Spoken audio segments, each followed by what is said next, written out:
Hey up everyone. Sorry it's been a while since the last European tour video. As you'll see, I've been quite busy. The Kobo videos needed some time and research to make them as accurate as I could. I hope you understand. If you remember, the last leg of our journey was from Semele to St Victor, right in the centre of the Dordogne. This was all new territory for us both. Neither of us had been this far south in France before. It had been a long day's riding to get to St Victor, and as we got closer the landscape changed again.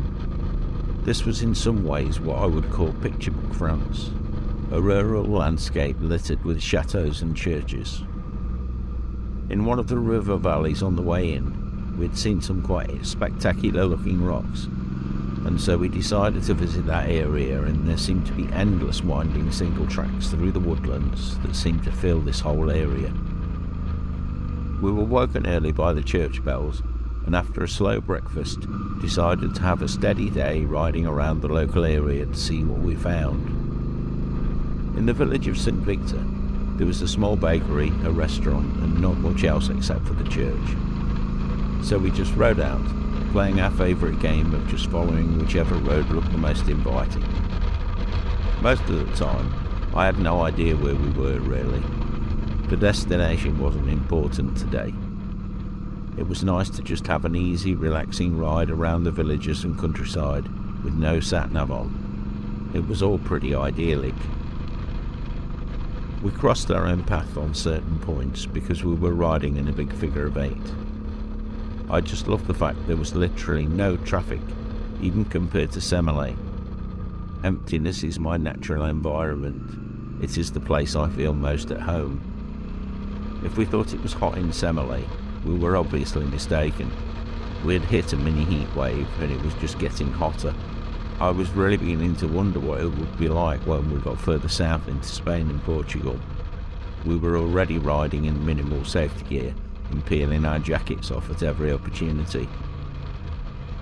Just out of St Victor, we saw a small single track up into the hills, and we had seen the upper towers of a chateau sticking up through the trees in that direction.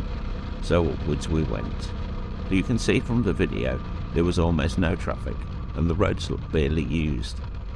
We passed farms and a few small communities, but there wasn't much of anything around except nature. There were definitely more dogs than people. We never found that particular chateau, but there were a lot of private estates with marked entrances. It was a lovely place. We had a slow, relaxing ride in the sun. I'm sure we could have explored more green lanes here, but without some local knowledge it wasn't easy, as there seemed a lot of areas that were just marked as private or no access.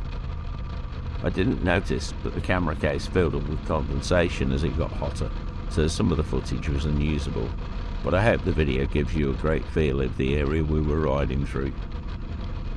The first time we rode through Bourdeilles, you couldn't help but notice the age of the buildings. It was a more lively village than most we had seen in the area though. However, many of the properties looked empty. A lot had the windows shuttered up, and it was difficult to know if they were empty holiday lets, second homes, or completely deserted. They did mostly look in reasonable condition. There wasn't many that looked completely derelict. If there's any viewers out there who know the area better, can you explain all the properties with shuttered windows?